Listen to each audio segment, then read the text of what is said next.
something which has to be handled by risk mitigation. Severity or catastrophic events is where insurance can really be of help when you look at cyber.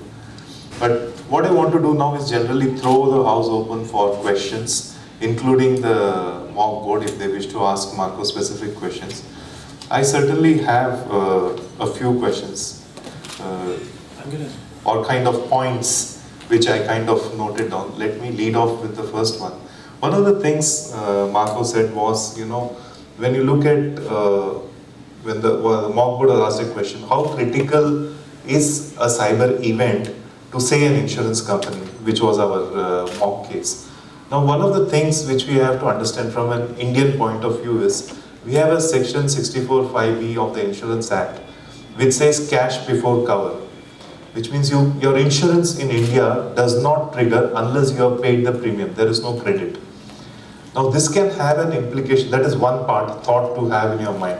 The other thing is, especially with life insurance, a lot of insurance policies also have tax benefits. So a lot of life insurance policies in India and presumably in South Asia in general, and probably other parts of the world, are also bought to get tax benefits. If you see LIC, and I do this with National Insurance Academy every year, and an LIC team comes to talk on cyber insurance. So I asked them one standard question, and in the last 5 years, this data point has not varied. Approximately 35 to 40% of premium for Life Insurance Corporation of India is collected between 15th March and 31st March. I don't know what the current figure for LIC is in terms of overall premium, but it's in thousands of crores.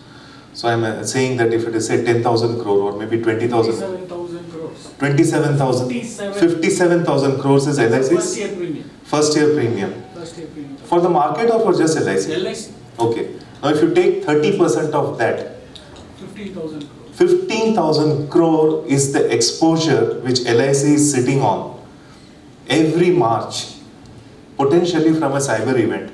And if it takes 27 days or 27 weeks to overall get back, it's humongous. The risk that a single insurance company is sitting on in India is humongous. That's one part. So when you have that kind of a thing, this is obviously something which insurance cannot respond. There is no capital in the international insurance industry to take care of a potential 3 billion loss of income. Maybe they can recover, even if you say that there's a 10% hit. That would still be something like $30 million loss of income on a single event. What should be an overall board level risk for this kind of concentrated exposure? Not an insurance perspective, but from a general... No, from an insurance perspective, I think the reinsurance market is important. That's definitely one of the things, because the insurance companies are trying to get the risk out of their books as well. One of the biggest problems with the insurance industry's market is that for a long time they were simply signing cyber insurances because people were asking for it and they were just signing, and now they're realizing, oh my god, I mean that's a huge problem.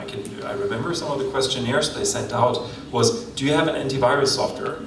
And if the company would take yes, it would give them, okay, good, but that doesn't help you. To have an antivirus software doesn't mean anything. Do you do regular updates? What kind of software are you using? Do you have a system in place to detect unknown vulnerabilities? All of this is not there. So we see that the insurance industry needs a change and the reinsurance market is getting more important. For a board, my perspective would be, for a general company, when the insurance will be an important component. It will be one component within your whole cybersecurity strategy. Cybersecurity strategy cannot be only insurance, but there will, for example, be the need to discuss with law enforcement, have good relations to law enforcement people, to the CERT, to your PR people. You would have technical components, and one of the components is also the cyber insurance. And there you really need to understand, where is my exposure, what do I need to insure? Because I won't be able to tell this. If you tell me I have a company, this is a turnover, this is the profit, these are the number of employees, I can't tell you. You need to look more in depth into it to say, where is the risk, how does the Indian market work, what about reputation? Is reputation really something you can insure in India?